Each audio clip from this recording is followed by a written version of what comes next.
war machine for you. Gentlemen, you can't fight in here. This is the war room. Here's Johnny. What is your major malfunction, numbnuts? Hi there, my little droogies. Film Church. I'm sorry, Dave. I'm afraid I can't do that. The veteran, Davy Gordon, who's emerged victorious in 88 fights while losing 9 and drawing 2. Gordon's long career, he's now 29, has been one long promise without fulfillment, at least thus far.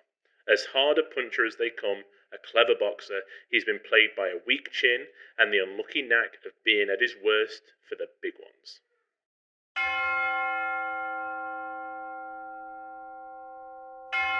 Hello, and welcome to Film Church Radio, the podcast that treats cinema as a religion. It's Sunday. I'm Brandon.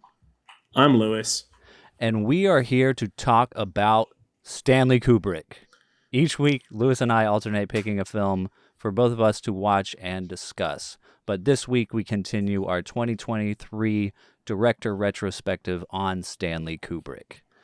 We are going to watch chronologically the films of Kubrick and discuss them in detail each week. This week, we are discussing Killer's Kiss from 1955.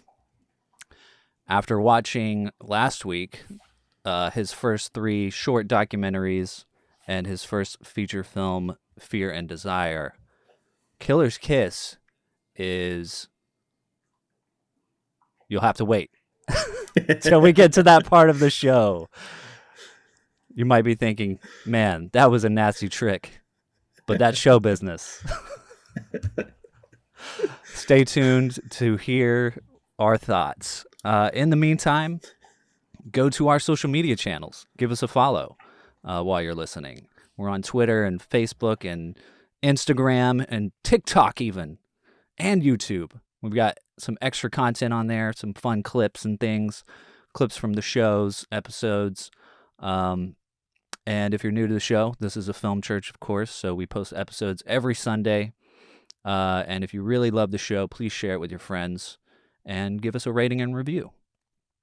So before we discuss the film, we like to do what we call the trailer section, where we discuss other films we've been watching besides the main feature.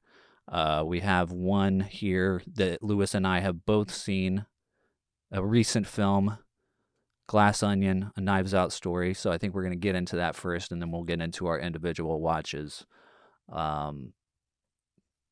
What's up, Lewis? Welcome back. What's up?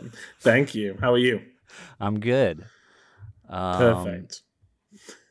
How was Glass Onion? I really like Glass Onion. Nice. I like the first, but I feel with these kind of films, it's hard to go back and want to rewatch them once you know who did it. It's hard to, want to go back and kind of relive that story. Enjoy them the same way. Yeah, exactly. So I was looking forward to this because the last one, like I said, I really liked, and I kind of liked the continuation and I like the characters, and yeah, I had a great time with it. It's a lot of fun. I think it's the direction it's going is a lot more twisty turny and more, kind of. I like the fact that it didn't give you all the facts up front. Yeah. Mm-hmm. And there was a lot there to kind of keep your attention throughout. It's really hard to talk about this without giving away any kind of spoilers. Yeah. Because I feel like anything that happens after the first 10 minutes is a spoiler. Yeah, for sure. Yeah.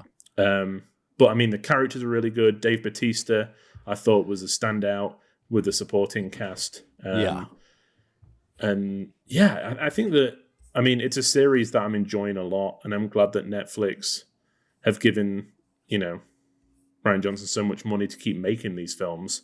Yeah. It's a shame that they're not getting a better theatrical release, but on the whole, it's a good film. I loved it a lot.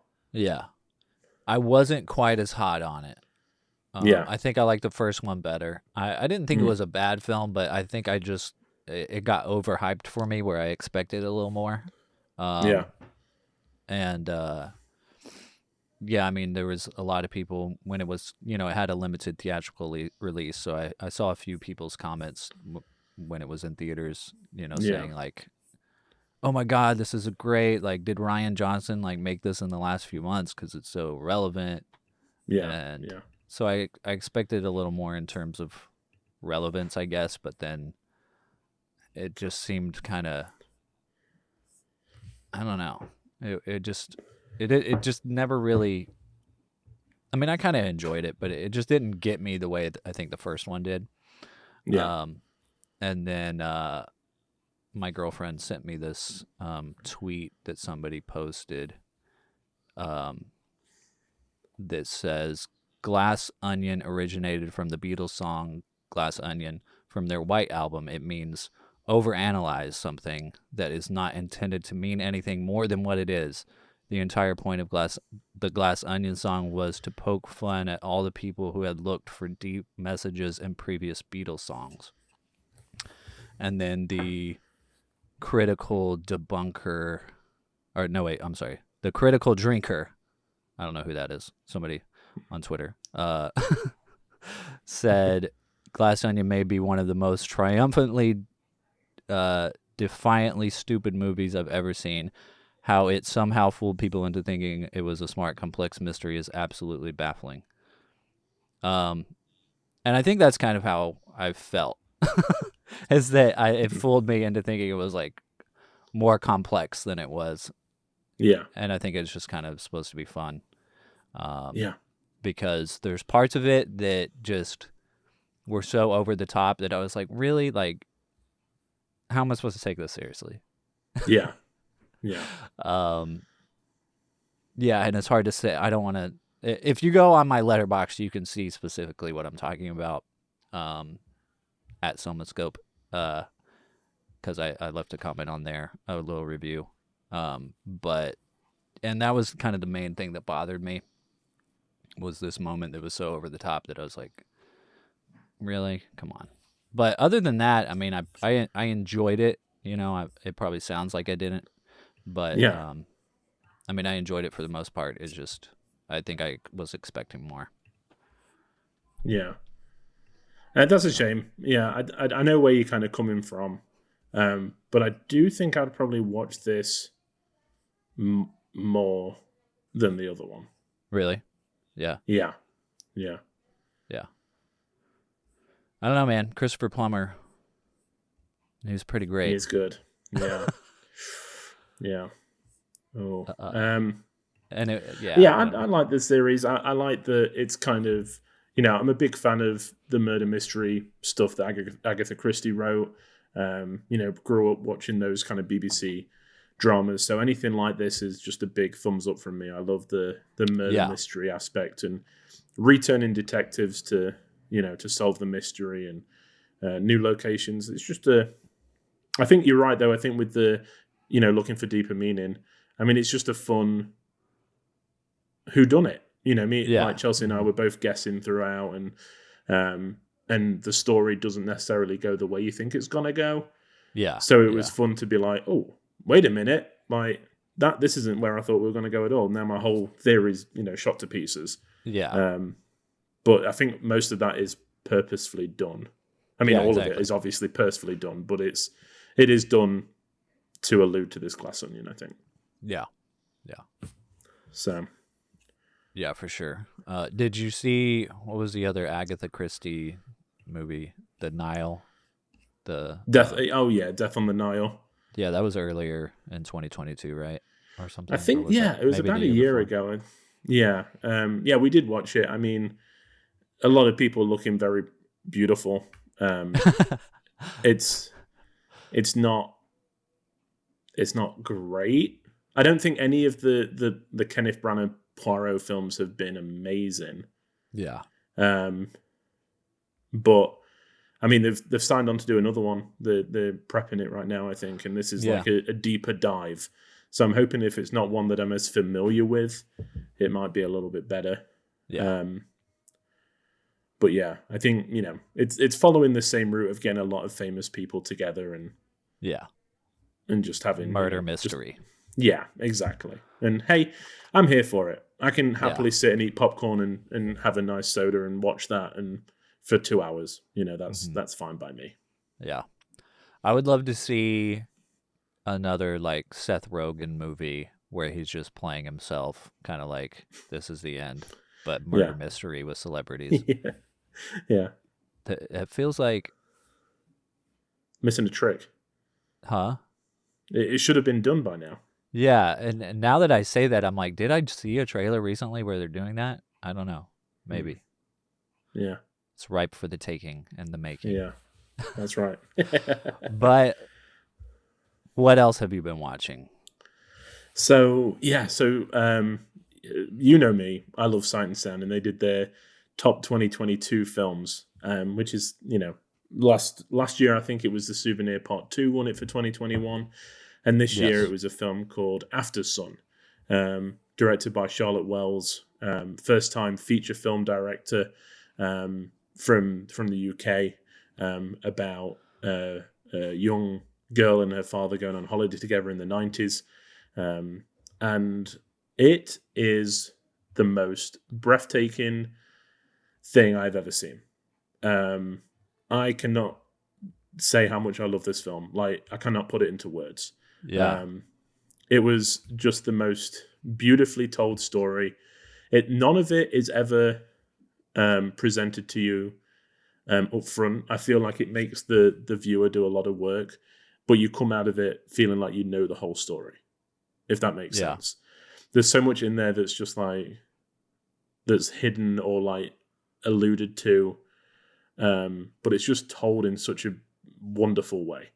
And it got to the point, I mean, it ends, and it was the first time probably ever where it took me the length of the credits to stop crying and to compose myself enough to like speak. I had to just sit there and like just calm myself down. It was just the most, moving piece of cinema I've seen for a long time. And I'm not someone that laughs a lot at movies. My emotions stay pretty kind of standard throughout, I would say. So my barometer of this, something makes me cry, it's made me feel something. And this has made me cry like I've never cried before watching a film. Wow. Yeah. Everyone should go and watch it right now. After you've listened to the podcast, of course. Yeah. But, turn off the show. Yeah. I don't think you'll see a better first feature from a director. Wow. To the point where I went back and I watched all her short films. Yeah. That she had made, because I was just like, I just need to see more of this. Yeah. That's amazing. Yeah. Cool. And it's been on my to-watch list for a while, and I'm just so glad that I finally managed to tick it off. So yeah. Is it streaming anywhere? So it is available to rent and purchase from Apple TV. I watched it via the UK Mubi site. They had a deal on, I think it was around Christmas, where you could get 3 months for like £2. Oh, okay. So I signed up for that, and they've got Decision to Leave, which is on my to-watch list, and then this came on it as well. So I watched it through there, and yeah, I'm going to go back and watch it again as soon as possible. Sweet. I'm going to check it out. And then another film from 2022 that I didn't like as much, Crimes of the Future, Cronenberg's latest from last year. It just didn't do it for me. I don't know if I've just not done a big enough dive into Cronenberg for this to work. I've only really seen Videodrome and The Fly. And this was very weird. But in like a good way. Like, it worked. It wasn't like weird to the point where it lost me completely. I was gripped by it.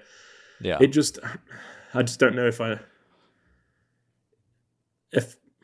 feel like some of the metaphors were very like torture. I was like, okay, I get it, Yeah. And it wasn't. I don't think it was as interesting or as I don't know, entertaining as I wanted it to be. It's not super long, but I did find myself kind of looking at the running time quite a lot. Yeah. But I know that, with probably more Cronenberg under my belt and a little bit more of an understanding of him as a whole, I probably enjoy it more. But it just didn't work for me this time, unfortunately. Yeah. Which is a shame. Yeah. But I've recently bought Scanners, so I'm going to watch that. And I know there's a few biggies that I haven't watched either, so I'm going to try and knock those off as well, and then maybe come back to Crimes of the Future in a year or two and see how I feel about it then. Yeah, he's somebody that I haven't really gotten into, but I would like to. Yeah, I just haven't ever done it. I was maybe expecting it to be a bit more of a body horror than it was. It seemed to be a bit more about the people. You know? Whereas The Fly is like disgusting. Yeah. In the best way. So, I don't know. Maybe just didn't get what I was wanting from it this time, but that's okay. Not every film is going to work perfectly. Yeah, exactly. And the last one I'll talk about, 5 Easy Pieces from 1970.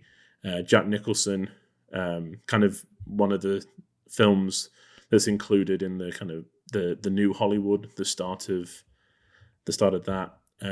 Jack Nicholson plays kind of like a blue collar guy who's actually from quite a wealthy background and goes home to visit his father who's had a stroke and just about life and trying to become your own person and not being happy with who you are, and packed a lot into it. Not a lot that I was expecting from it, and it was just a very well told story with a very good ending. An ending that is kind of up there now for like my favorite last shots. But it's a really good film, and I know that Zach, our friend who we've had on the show a few times, we were talking about it together, and he said that he really, really liked that film. So that was why I watched it recently, and I really liked it too. So sweet. Feel like I make up because I know he liked Crimes of the Future as well. So sorry, Zach, didn't like that, but I did really like 5 Easy Pieces. So cool. Please forgive me. Repent. That's it. Amen. What about you, Brandon? What have you been watching? So I, over the holidays, watched all of the Mission Impossible movies, with the exception of the second one. Just had a blast. I had to work a lot. They're so fun. So I didn't get to visit family as much. So I just literally just sat and watched all these movies that were, man, so good, like so fun. Yeah. All of them are just so fun. And the third one kind of reboots it, I feel like, a little bit, kind of gets it going. Yeah. In this new era, I guess. It introduces Simon Pegg for one. And that's the one that Abrams did, and Philip Seymour Hoffman is amazing. I feel like it just kind of dialed it up a little bit, and then the fourth one Brad Bird did, and what Brad Bird did was kind of introduce this the team aspect of it a little better, like the family, like this team being like a tight friend group, Yeah. It almost kind of made me laugh because I was like, because there's a one part, it's either in the fourth or the fifth one where oh my God, Jeremy Renner is like, yeah, anything for friends, right? Or something like that. He has a line that's like, yeah, for friends, right? And I was like, this is like a better version or kind of adjacent to the Fast and the Furious movies, like for family. As soon as you mentioned family and a non-conventional family, I was like, yeah, Vin Diesel would be all over that. Yeah. He'd be so happy. But, like these movies like really hold up. You know what I mean? It's kind of wild. And especially like whenever, Top Gun Maverick came out last year and there was stuff going around about Tom Cruise being a big Buster Keaton fan, and of course you and I talked about Buster Keaton a lot last year when we watched Sherlock Jr. for Film Church Radio. And I think ever since I kind of learned that, my enjoyment of these movies has gone up. I mean, I always enjoyed going to see them in the theater. Like, I always remembered, like, coming out of the theater being like, that was really good. Yeah. But now, like, connecting it with, like, Buster Keaton, I think really makes sense. Because when you think about Buster Keaton or even Charlie Chaplin, it's like they kind of played the same characters over and over again. They kind of had their own franchises in a way, where they would play these characters over and over again. Like, Buster Keaton was the stone face, and Charlie Chaplin was the tramp.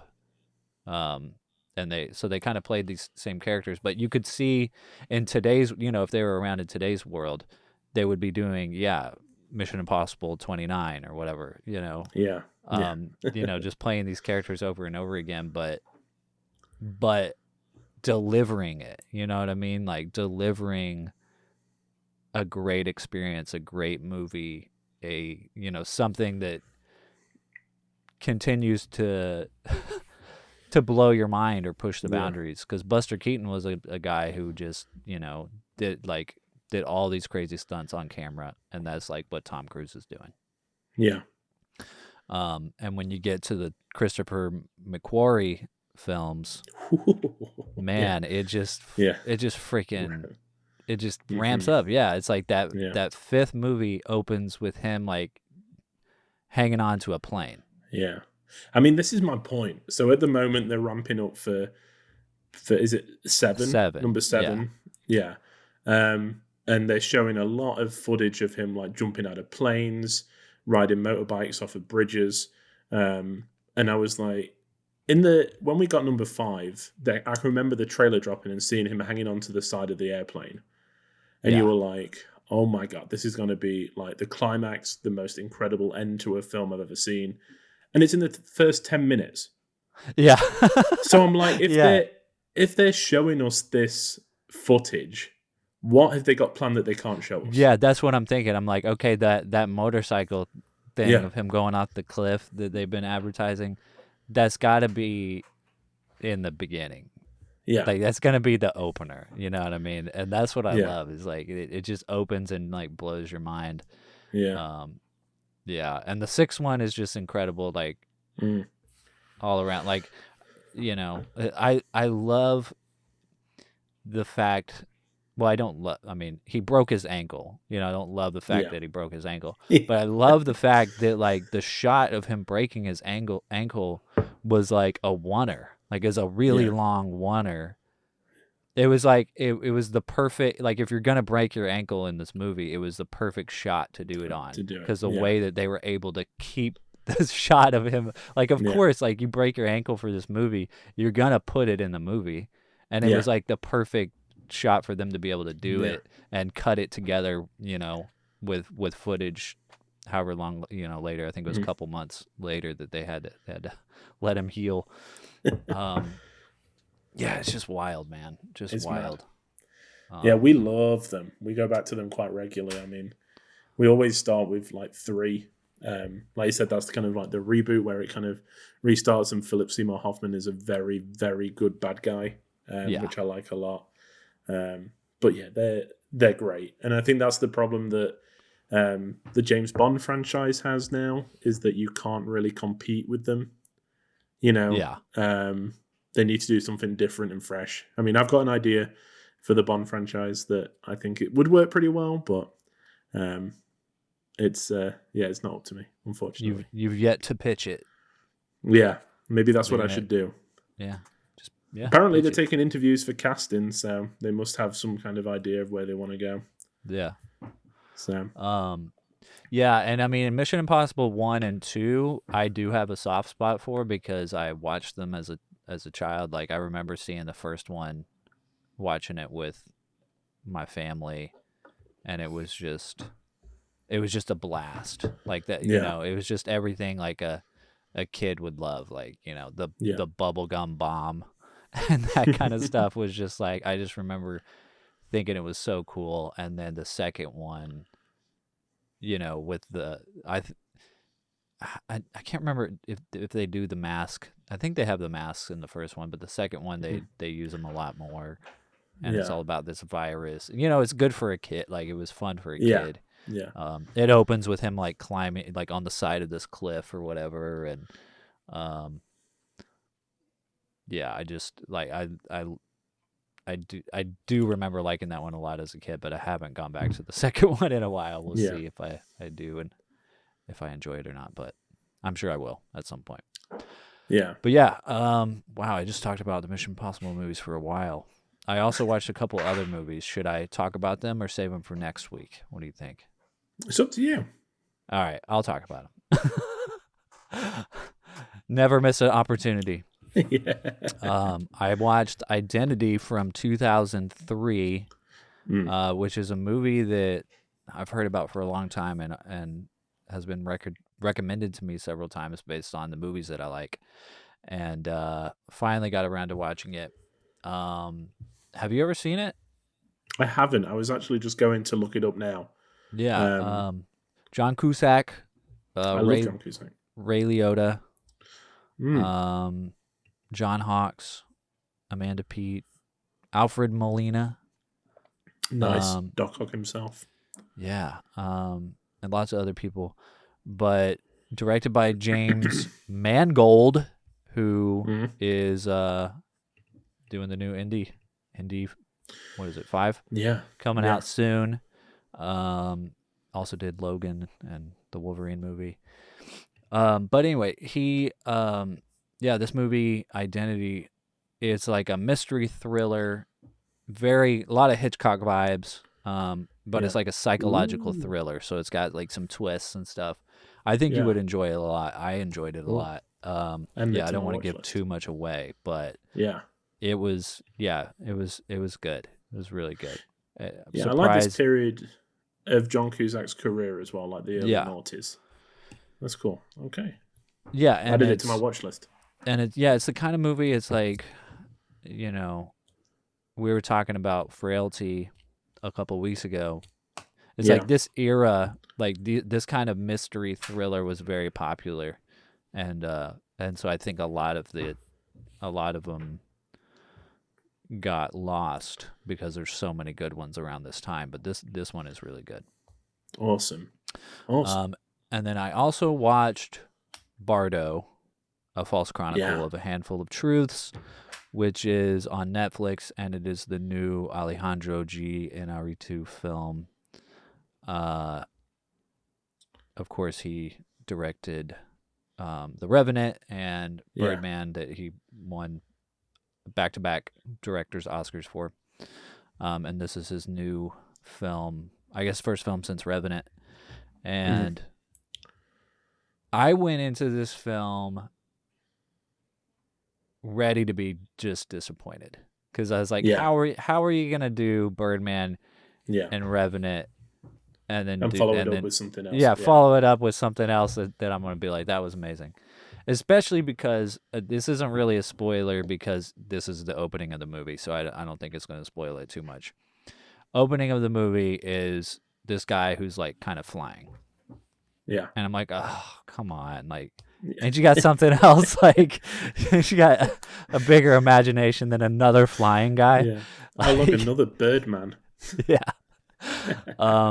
And then something else that was like quickly turning me off was the use of wide angle lenses, which like I love wide angle lenses as much as the next guy, but it's a definite style choice, and like, he did that for Birdman, he did that for The Revenant. Guillermo del Toro also has been using a lot of wide angle lenses, like he did The Shape of Water and his recent movie Nightmare Alley. Yeah, Nightmare Alley. Yeah, both had a similar look with kind of wide angle lenses, whereas Alejandro is using even wider lenses. But yeah, I mean, I also like a lot of Alejandro's earlier films. I like 21 Grams a lot. Yeah.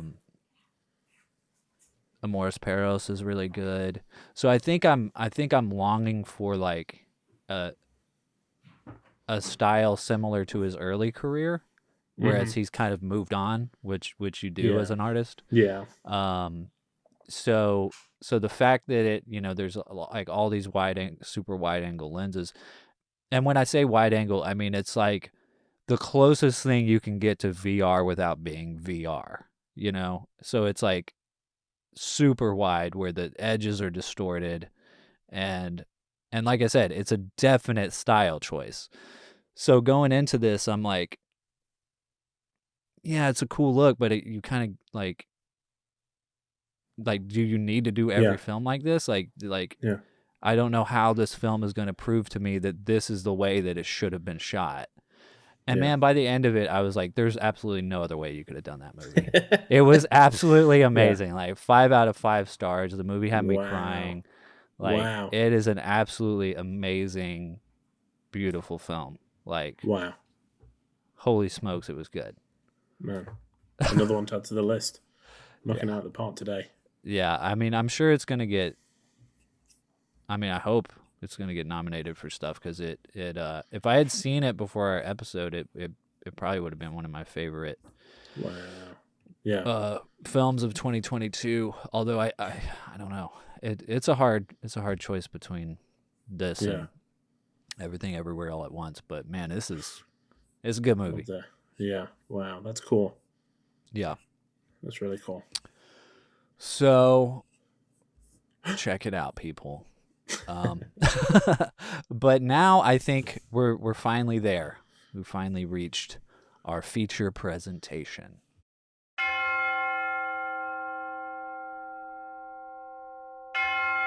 Killer's Kiss from 1955. Are you laughing at the Letterboxd summary?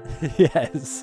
It's so wrong again. Like, Fear and Desire made no sense. Why? But I want to say this in like a country accent because it's so like ridiculous. Her soft mouth was the road to sin-smeared violence. Like, what? Oh my gosh. The film revolves around Danny Gordon, a 29-year-old welterweight, which I don't know what that is, New York boxer in the end of his career, and his relationship with a dancer and her violent employer. What I was going to say at the beginning of the show was, holy smokes, this film is leaps and bounds beyond the previous works. Like, oh my God. Like, I probably would have torn the last film apart more if I had known this was so good. Like, comparatively, like, geez. Like, it's a quick hour and 7 minutes or something. It feels like it could be longer just based on like how fun it is, how much you experience while watching it, I guess.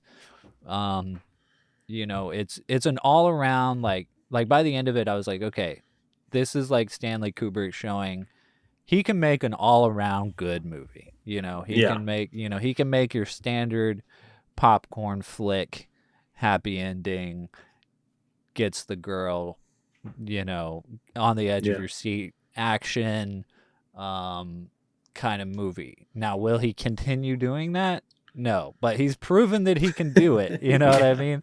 Yeah. So, what else do you need to do after that? It's like once you've made this movie, you don't have to like make it again. I don't think. Yeah. And he might make it again with the next one. I don't know yet. We'll find out next week. But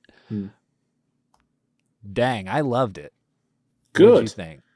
Yeah, I mean, I love noir films. So in terms of like, is it a good noir? Yeah, it's fine. I think that is it a good like second film? It's a really good second film. I think it hides the lack of budget really well, whereas Fear and Desire I don't feel did for the majority. It's just kind of in the woods, whereas this just feel like a studio film. The sets, there's like out on location shooting, there's a mixture of it all. But yeah, I think it was really good. I think the only like some of the downsides for me was that it seemed to tread water in some places. It was like the story happened so quickly. There wasn't a lot more to it. So there was the about 2 or 3 times where it kind of treads water for 5-10 minutes, and then we carry on, and then it treads water, and then we carry on. But yeah, I mean, it's good. It's good. Yeah. Yeah, I don't know if it's, it's hard for me to judge. There is a lot of stuff I love about this movie, and it's hard for me to say if it's like because I just watched a bunch of terrible stuff that he did that I'm like, oh my God, this is so good. But I don't think it's just that, because like, well, I do like film noir, I like the setting, the story of a boxer, the beginning, and also I've already seen some Kubrick stuff that is very dark, and so I think because I wasn't sure, and even his previous film gets dark, you know what I mean, like, and disturbing. So there's parts of this film that I wasn't sure if it was going to be, your regular popcorn movie, happy ending kind of thing. So I think part of that kept me on the edge of my seat, because I was like, is everybody going to die? Like, what's going to happen? So I was going into it blind, but like, I like seeing this world, I like seeing New York in the 50s, and the wardrobes and the lighting and the mise en scène, is all, it's fun to be around. So immediately when this movie started, I was like, oh yes, I'm in. This is cool. You get a really cool shot in the beginning where he's like looking in the fishbowl, so it's already, you're already getting some like fun creative shots in here. And then you've got this, it's a situation where, this sexy man is living in this apartment and this sexy woman is living in this apartment right across from him. Kind of situation, so they can like see each other through their windows. But then it's like a female gaze, like you see her looking at him through the window, which I don't think you normally see, or maybe you don't notice as much. So that was kind of interesting to me. I don't know. There's just so much stuff about this movie that I like the weird rear projection in the boxing gym. It's like weird, but it was like so that's not rear projection. It's not. How? What is it? I mean, I read this it's the same as in the train station as well. When he's at Grand Central, it looks like the background is fake. Especially on the close-ups when he's like walking back and forth. So what they did is they lit the foreground, and then lit the background as like duller tones. So it just has that like look of a green screen, but it's not. I mean, it doesn't make any sense because the angle is so weird. I know. Like it looks like he's walking into a screen. It doesn't look like he's walking on the floor. Yeah, it's crazy. But yeah, apparently they were shot on location and just lit really weird. And that is weird. But it's like I still don't mind it, Yeah, it's like because it fits that style of movie. You know what I mean? Mm-hmm. I mean, like, when Quentin Tarantino was doing his homage to film noir in Pulp Fiction, he did rear projection in The Taxi with Bruce Willis, to make it have that feel or whatever. So the fact that it still feels that way without actually doing that is like fine. Yeah. You know what I mean? Yeah. I love the sound design. Like there's a couple of really good sound design moments, like when he's about to go on the fight and they're like getting him ready and they're like moving his face around and stuff. And it's like mostly silent, but they added all these sound effects that are just like, the squishing face and like, it's just like over the top, but it's like, I don't know. It adds so much to the scene, I think. I'm glad you brought that up because one of the things that really stood out to me when reading about this was Kubrick's attention to detail, even this early on. We'll get to more of like his neurotic kind of ridiculous attention to detail. But some of the soundtrack and the sound effects were kind of added in post, and Kubrick did it himself. And there's apparently he spent so much time making sure that all the footsteps and the like shoe slides were perfect. Yeah. So that when people were walking, it's like it was correct, for the right shoes. Apparently it took him a long time to make sure all that was correct in post, which just shows like that attention to the sounds that you hear and, the whole film. It's not just about the image. It's about what you hear. It's about, exactly. What you feel, it's the whole package. Yeah, exactly. And that really that comes in so many times in this movie, and I think that's what I like about it, because it just kept engaging me, or like switching it up and playing with all the different senses, because the beginning is fun, but it's like pretty standard film noir stuff. But then when you get to like, then all of a sudden it cuts to a like film negative going down the streets of New York, and it's like, wait, what's happening? And then you hear a woman scream, and then it goes into and then it just kind of ramps up all of a sudden.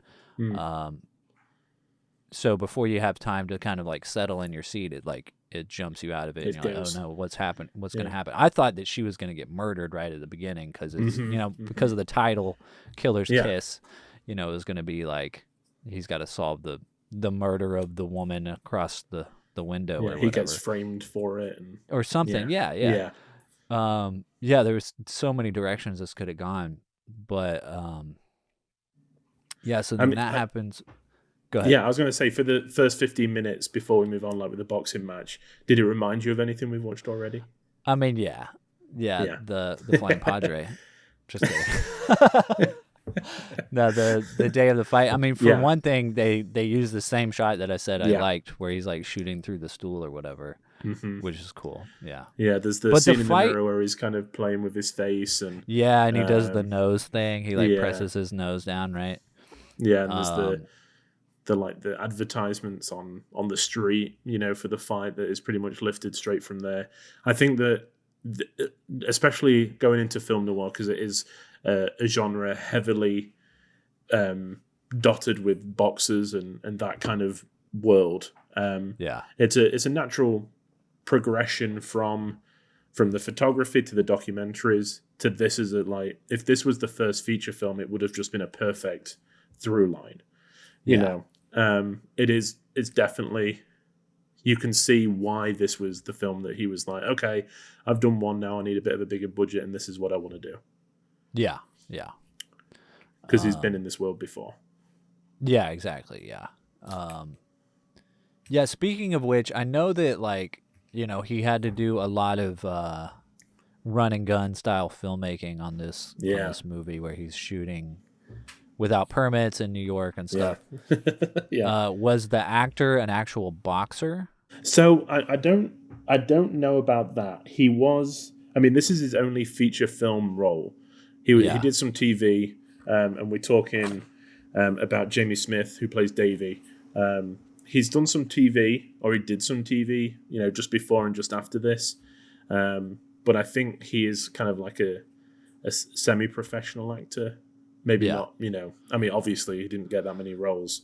But I don't know if he was a boxer. I don't know if that was kind of part of his... So, like, the boxing match isn't a real boxing match that he filmed, right? I would assume is not. it? I think some of it is shots from day of the fight. Oh, it is? Okay. I think so.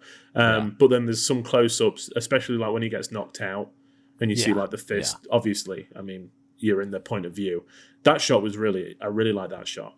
Yeah.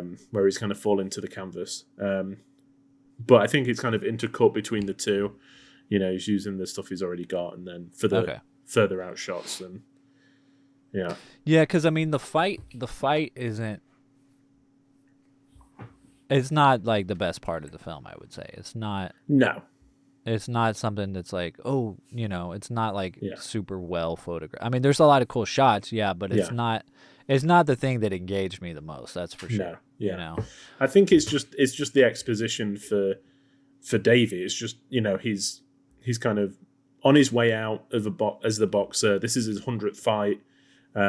He's kind of ready to, he's not really set the world alight. He's got his friends writing from him. Well, I think it's his uncle when he's on the subway writing to him like, "We just miss you. We should come home." He's about to end this part of his life.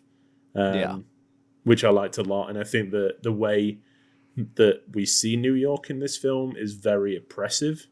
So like the fact that, you know, this farm is open and free, and, you know, it makes it, you understand why he wants to go home after this, you know, like that's the plan, you know, which is interesting. I wonder if Kubrick, because he was born in the Bronx, obviously brought up in New York, went to school there and started his filmmaking. I wonder if he felt subconsciously the same way, that he needed to break out from New York, and like he had kind of started to outgrow it a little bit. I mean, probably. I mean, because by the time he moves to London and moves out in the country, he just stays there, and he tries to get further and further away from the cities, and further and further away from people. Because, like you said, with New York in this film, it looks beautiful, especially like the night scenes, but also when Davy's being chased towards the end, the buildings, like, there is no sky. It's shot so that the buildings take up the whole of the shot. You know, Davy literally has to climb on top of a building to get away. Like, he has to climb over these buildings to get out of this like dead end. You know, which I liked a lot. I like that, you know, city closing in on you. I mean, it also adds to Davy and Gloria the fact that they're pretty much living on top of each other. You know, their windows are so close. Everything is just like tight and compact, and it's a great representation of New York. Yeah, for sure. Yeah. Done in like, it almost feels stereotypical, but it fresh. At the same time fresh. Man, I was just all in. Yeah, the window scenes where they were kind of like looking at each other through the window, and then he saw the attack and him trying to like pull the blind down and it like shoot him back up again. I really like that. And then when he was watching through for the police, I really those scenes were some of my favorites. And there's like the shot of just like his eye through the curtain. Well, like the eye, his eye, and like part of the side of his face. Like that was a great shot. In a moment. But then and then after that he's, you know, starts hanging out with this girl. Gloria, Irene Kane, and you know, tries to find out more about her life. You know, decides not to ask her why Vinny, her boss / boyfriend, I guess. Why tries not to ask why he was so sorry, which, you know, is like, we never really find out, but it's like, okay, did he like rape her? Like, what happened? Did he hit her? Like, you know, we don't know, because it's like the last time we see them together, they're like sort of making out. She's not like trying to get away from him, but he's like being very aggressive. And then next thing you know, she's like going home to her apartment, and then you get the scene where he's like, she's screaming and he's trying to close the blind. So you never really find out. But, you know, before I get to another scene that I really like, I don't know, it's like, why does she end up going back later to get her check if he did do something violent, or, you know what I mean? It's like, why would you go back there alone? I mean, she's not completely alone because he's outside. Yeah, he's outside, but Davy's outside while she's trying to get her check. But I don't know. Anyway, it's just something to think about, I guess. It doesn't take away from the movie. I think the movie benefits from you not knowing too much. Yeah, exactly. And it's not really, I mean, it is nice to know those things, but it's not like you understand kind of the relationship that she's in. Yeah. You know, just from what we see. So a scene that I really like when Gloria and Davy are getting to know each other, she's feeding him breakfast, is when he asks her about these two pictures, and she like goes into her life story, where she talks about her mom and her dad and her sister. Yeah. Her sister's a ballet dancer, but for the whole story, it's just a shot Yeah. of her sister performing ballet while she's telling this whole story, which I thought was amazing. I was like, this is such a brilliant way to keep you engaged, like go into Mixing it another up. world. Yeah. Yeah, mix it up, keep it fresh and interesting as you're going. And that whole story is so dark. It's like the mother dies of childbirth, Yeah. giving birth to Gloria. So the father that, kind of has a bittersweet relationship with her. The father like gets sick and dies. The daughter has to quit ballet and marry this rich guy for money. Yeah. And then her sister kills herself. So she's lost her mom, her dad, and her sister. Yeah, it was a brilliant way to like tell that story. I was like, man, this is cool. This is keeping it real, keeping it fresh. I don't know. What do you think? And yeah, I mean, I really enjoyed it. I think it is a good way to have this exposition explained to us, but also have us engaged for the whole time.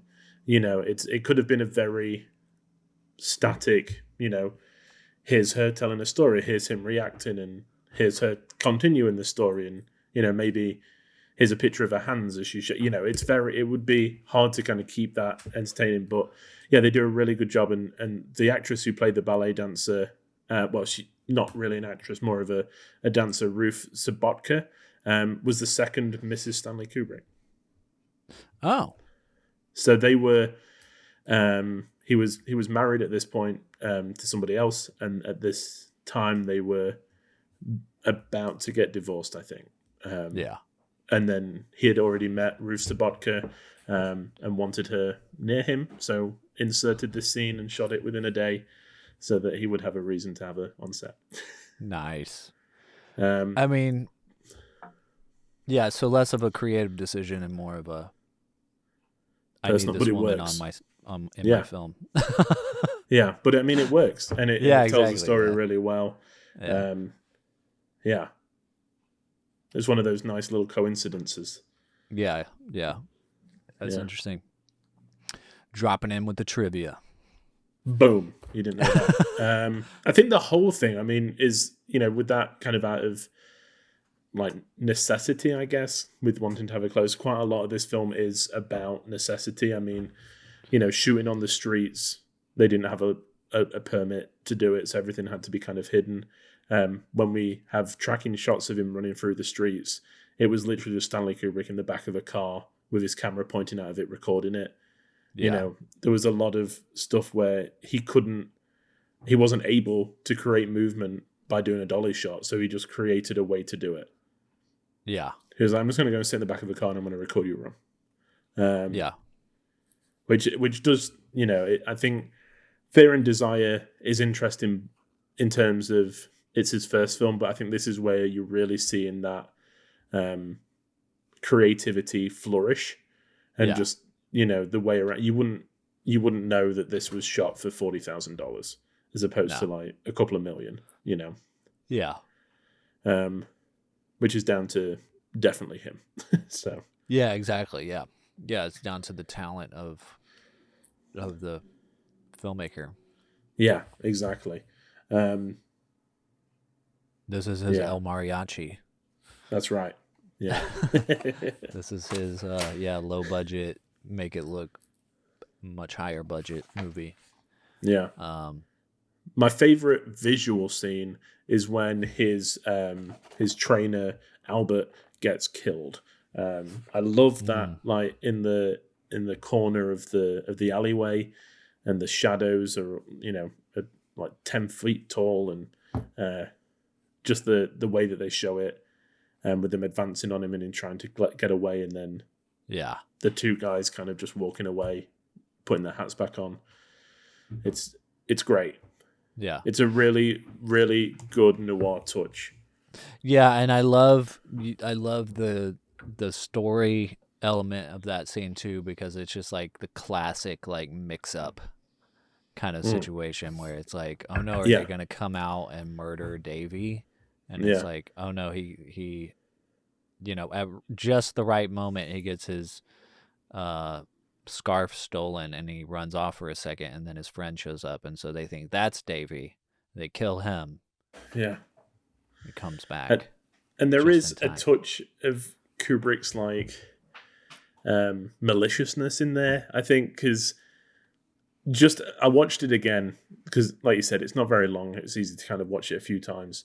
And just before, and when they're kind of, setting up this plan for Albert to come join them, on the phone, he's like, oh yeah, it can't be long because I've got to go meet my wife. Yeah. And I'm like, you didn't have to put that. You didn't have to make him married. Now it's Yeah. like the emotional weight of it is like tenfold, Exactly. Yeah. And it's Well, then Davy just sends her flowers later, and then that's it. Yeah. Sorry, Yeah. I got your husband murdered. Here's some flowers. Yeah. I'm off to the country. Bye, New York. Yeah, I'm off to start my new life Yeah. with my soft mouth wife. Yeah. Oh my God. Yeah, and then you get to the ending, which is kind of on the Creepy edge as of your hell. seat.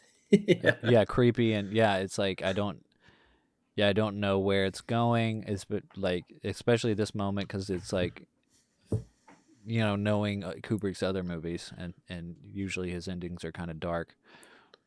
Not knowing where it's gonna go, because then he almost rescues her. Then they get him, and then she starts kissing the villain again, and being like, don't kill me, blah blah blah. And I kind of got the sense she was just doing that to save her own skin, or kind of just to buy me too. time or whatever. Yeah. But I was like, I don't know where this is going, Yeah. But the whole last sequence where he's running away, I thought was done really well. Like you talked about climbing on the roofs and stuff. The choices between, like, the action goes on for a long time, but the way that he chooses to switch up the action, I think, was done really well because it keeps you engaged. It's like you get about 5 minutes of like punching, music, action, and then you get about 5 minutes of like running on the rooftops with no sound, and then you get all of a sudden this like totally different sequence where he goes inside this warehouse full of like naked mannequins, mannequin women, women, and or womenekins. Whatever I'm trying to say. I might cut that part out. That was dumb. Keep it in. That joke didn't land. But then, so, and then like weird music, right? But then when they start fighting, then the music cuts off, and you just have the sound, like this great sound design again of just like swinging skidding axes feet and and skidding feet, and the mannequins getting hit together. It was just it was a great way, because that's a long kind of action sequence, but to design like every few minutes, like it's going to change a little bit to keep you engaged was really great. Yeah, no, I agree. I think that mannequin factory was just a great setting for like this last duel. Because there's lots of scenes of people, of like either Davy or Vincent hiding in corners with like these ghastly hands above them, or these faces kind of on shelves behind them, and it is very striking. And that's got one of my favorite bits of trivia attached to this. That United Artists, who went ahead and released this and bought it from Kubrick and like released it, and the censor board had some concerns over the nudity of the mannequins in the climax. They were like, "Oh, I don't know about that. That's a bit too risky for me." And I'm like, this world, it was ridiculous. The fact that even like mannequins without clothes on gave them pause for thought. It's ridiculous. And did you notice, well, you might not have done, but one of my favorite things about that sequence was how it ended with a homage to one of my favorite people of all time. I'm going to, that's it. It's tough to, we talked about it a few weeks ago. When Davey stabs Vincent, he screams and we get a close-up of a mannequin's face and then it cuts to the train coming out of the tunnel. Which is just like what we talked about a few weeks ago with Hitchcock in The Lodger, where that old lady discovers a body and screams and we see a train coming out of the tunnel. Yeah. So when that happened, I was like, nice. Kubrick either coincidentally had the same brain as Hitchcock or he had seen The Lodger and liked it and remembered it. Yeah. So that made me very happy. I enjoyed that part. Yeah, for sure. Yeah. Yeah, I didn't make that connection, but that totally makes sense. Yeah. It definitely gave just this super eerie feel, you know? Yeah, like it definitely did. I mean, it's so much, it feels so much more violent than actually showing it, you know, actually showing him stab him. Just to have like the scream with the train on the mannequin's face is like, it just gives you this feeling of like, ooh. Yeah, he's dead. Yeah. I love the character design for them as well. When they get deep into the fight and their hair is sticking out, they're covered in like dust and like dirt, and they're just like, you know, going hell for leather at each other. It's it's very realistic, which I like. I mean, it brought up memories of another kind of low budget noir called Detour from 1945, and that is very, very gritty in terms of, you know, characters and stuff like this, and like the action sequences, and I think that like that you can, for both of them, you know, they're made on a tight budget, but I think it excels past that. You're not watching it thinking, oh, you know, it's not like the I Love Lucy style. When a door shuts, the set's shaking. You know, it feels very well put together. Yeah, I loved it. You liked it a lot. I thought it good. Yeah. So sold it to United Artists, who instantly, who bought it for worldwide distribution.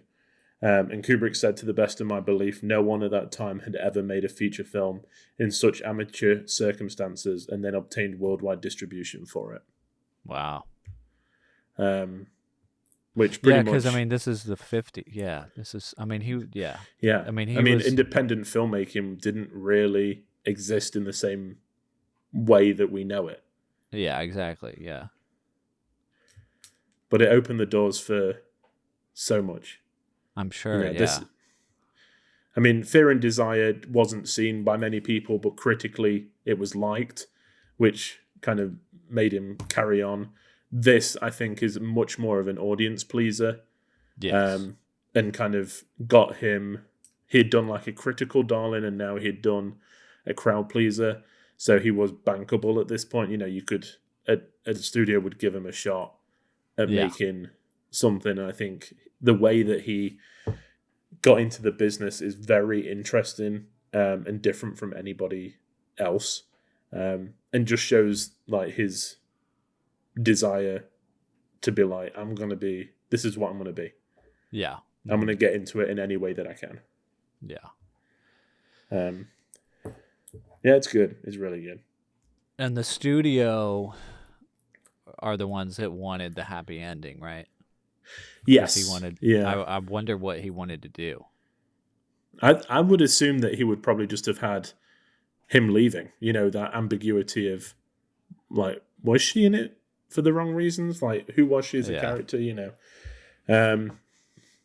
because like typical noir probably would have ended like that. She might have been a little bit more, you know, like, I think you should kill him. You know, a little bit more. Yeah.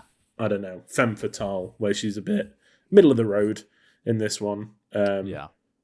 And they end up together, which is kind of like, oh, okay. Yeah. I think it changes her character on a rewatch. You know, there's not so much ambiguity to her anymore. Like you said, like when the first time you watched it, you're like, is she just doing this to like distract him, or is she actually, you know, cozying up to him now? On the rewatch, it's like, okay, she's just doing it to save her skin at this point. Yeah, yeah.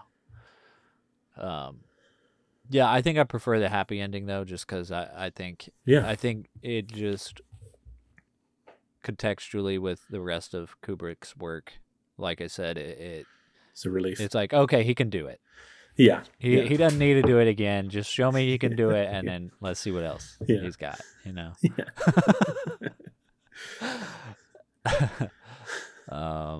Yeah, and then I guess this is also the rest of his films after this are all based on novels. This was an original screenplay. Yeah. Yeah. It does say story by Stanley Kubrick, but he worked on the script with the guy who wrote Fear and Desire, and just kind of took full credit for this one. So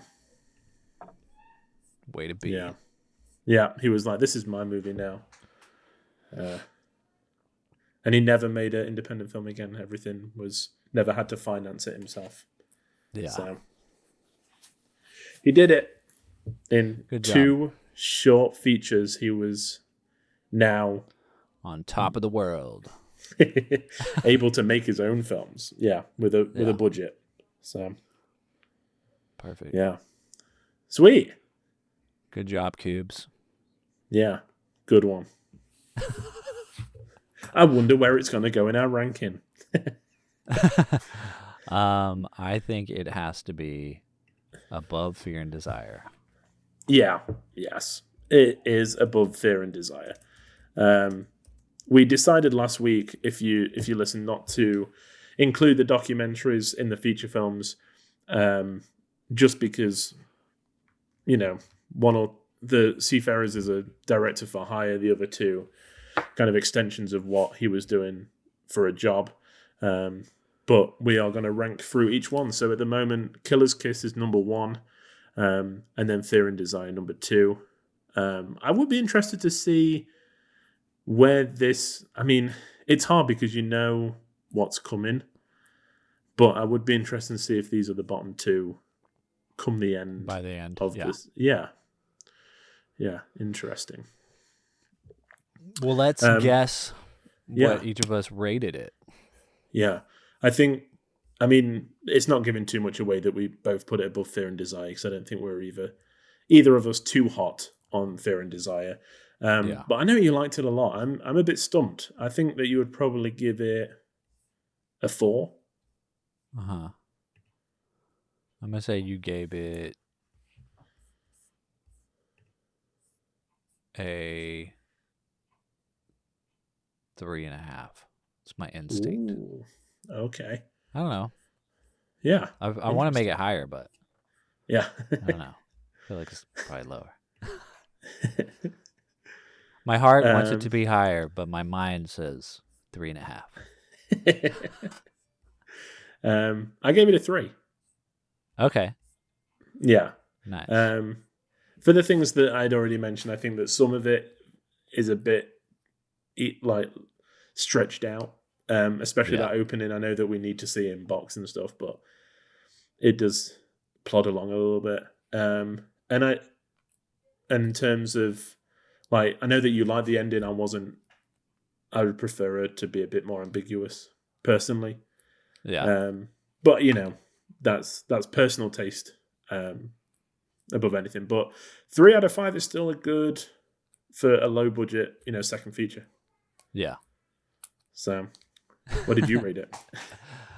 I'm still kind of undecided, honestly. I want to rate it 5, just because I really liked it. But then I'm also like, but he's also got really other good movies. Am I really gonna rate every single thing like 5? I mean, I anticipate that 80% of the films that we watch are going to be 5 out of 5. True. I mean, it is Stanley Kubrick. I know, yeah. And I think that if you did have that reaction to it, that why not? Yeah. I definitely would watch this movie again. Like, do what? I said you do you, Coobs. I definitely will watch this movie again. Yeah. Yeah, I think it's 5. Sweet. 5 out of 5. Yeah. Awesome. Perfect film. Awesome. I'm glad Although you I liked don't it. think Stanley Kubrick thinks that. No, he was pretty dismissive, with Fear and Desire, kind of lumped them in together. Yeah. Student level of filmmaking, he says. Yeah. It's not Which that bad. I agree. I mean, yeah. I mean, I guess. Yeah. But you can't really tell. Like, I mean, No. that's the thing is, like, when you've got the sauce, it comes through. You know what I mean? Like, you can tell that it's. I would say Fear and Desire definitely feels student. Yeah. But you could still tell there's a good filmmaker in there. Whereas, like, Killer's Kiss, I mean, it does not feel like a student film. It feels like a film, Yeah. And I think I've seen a lot worse from directors who are a lot more seasoned than this, especially in the noir genre. So I'm like, yeah, it's better than he thought it was, I think. Yeah, for sure. Yeah. Wow. We did it. Killer's Kiss. So what's next week? So next week we are watching one of my favorite films. Really? Yeah, I've watched this quite a few times. Always, every time I watch it, I enjoy it a lot.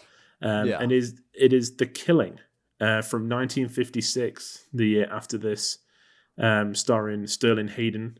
Another noir. But I think in terms of progression, we're going to see the biggest jump. Okay, sweet. I mean, So I'm that excited. seems kind of crazy because it feels like such a big jump from the last one to this one. Yeah. Just get ready. I'm so excited. I nearly picked this for our Noir-Vember season that we did. And I'm so glad I didn't, so that we could do this Kubrick and talk about it as well. It's I mean, I'm going to enjoy talking about it a lot. Heck yeah. Cool, man. Heck yeah. I'm excited. Well, everyone, I think that brings us to the end of the show. You can find us on Twitter, Instagram, Facebook, TikTok at Film Church Radio. You can follow us individually. You can follow us individually on Letterboxd at Selmanscope and at WalkerLewis3007. There you can keep up what we've been watching, what we've been rating things. We also have all of our back episodes streaming on all good podcast platforms. So please leave us a rating and review so we know that people are listening. and let us know what we should watch in the future, what other deep dives we should go into, or singular films we should watch. Thanks for being here, everybody. Hope to see you next week for the next Kubrick film, The Killing from 1956. The only thing left I've got to say is, please, Lewis, please don't kill me. You said you were mad about me, remember? I'm just an old man and I smell bad. Remember? I didn't mean it. All right, y'all. Take a shower and say your Film Church prayers. Amen. Amen. Bye.